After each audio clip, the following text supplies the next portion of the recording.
بسم اللہ الرحمن الرحیم۔ السلام علیکم دوستو، آج ہمیں چند باتیں کرنی ہیں ہارٹ اٹیک کے حوالے سے۔ ہارٹ اٹیک کے حوالے سے چند باتیں کرنی ہیں کہ مریض، اس کی فیملی اور ڈاکٹر اکثر اوقات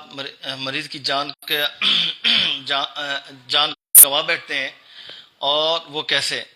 جب گھر میں کسی کو ہارٹ پہ پریشر ہوتا ہے، مریض خود بھی ذمہ دار ہوتا ہے، دل پہ پریشر ہے اور بھاری سا پن فیل ہو رہا ہے، سر میں درد ہے، اس کے ساتھ ساتھ وہ مسلسل فیل کر رہا ہے میرے ہارٹ پہ پریشر ہے، وہ گھر میں کسی کو نہیں بتاتا اور اس کو لے کے پالتا رہتا ہے۔ اسی طرح اگر اس کی فیملی والے ہیں، اگر اس کو دل پہ پریشر پڑ رہا ہے، وہ بلڈ پریشر چیک کرتے ہیں، جناب بی پی بڑھ گیا ہے، اور وہ بی پی کی ٹیبلٹ کھلا دیتے ہیں، اور ساتھ ساتھ وہ الٹیاں بھی کر رہا ہے، اس کے سینے میں پریشر بھی ہے، سینے میں درد بھی ہے، پیٹ میں اکثر اوقات پین فیل ہوتا ہے، جاز میں پین فیل ہوتا ہے، کبھی آپ کی بیک پہ پین فیل ہوتا ہے، تو وہ پین کلر کھلا کے اس طرح آسانی سے جان چھڑوا لیتے ہیں۔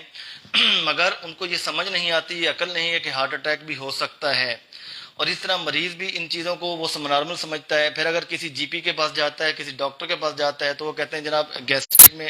ابڈامن میں پین ہے، تو رائزک دے کے اور کوئی پین کلر کھلا کے وہ بھی اپنی ذمہ داری سے بری ذمہ ہو جاتے ہیں۔ اور ان کو سمجھ ہی نہیں آتی کہ یار بھائی، اس کی کم از کم اے سی جی کر لیں، اس کا ایکو کر لیں، کہیں یہ ہارٹ اٹیک کی طرف تو نہیں جا رہا۔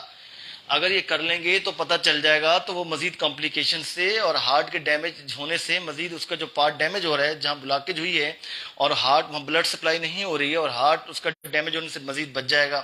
نہیں، وہ بھی یہ دے کے بھیج دیتے ہیں۔ اس طرح کا کیس ایک ہمارے فیملی میں بھی ہو چکا ہے کہ ڈاکٹرز نے ان کو معدے کا درد سمجھ کے دوائیں دیتے رہے، اور پتہ یہ چلا ہارٹ اٹیک سے ان کی ڈیتھ ہو گئی۔ تو اسی طرح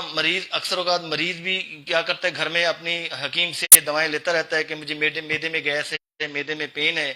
یا دانت کے جبڑوں میں پین ہے، تو ڈینٹل سرجن کے پاس چلے جائیں گے، ڈینٹل سرجن صاحب دیکھیں گے، مگر وہ بھی یہ ایڈوائس نہیں کریں گے کہ اس کی سی جی بھی کروا لیں، ساتھ اس کا کارڈک سرجن کو دکھا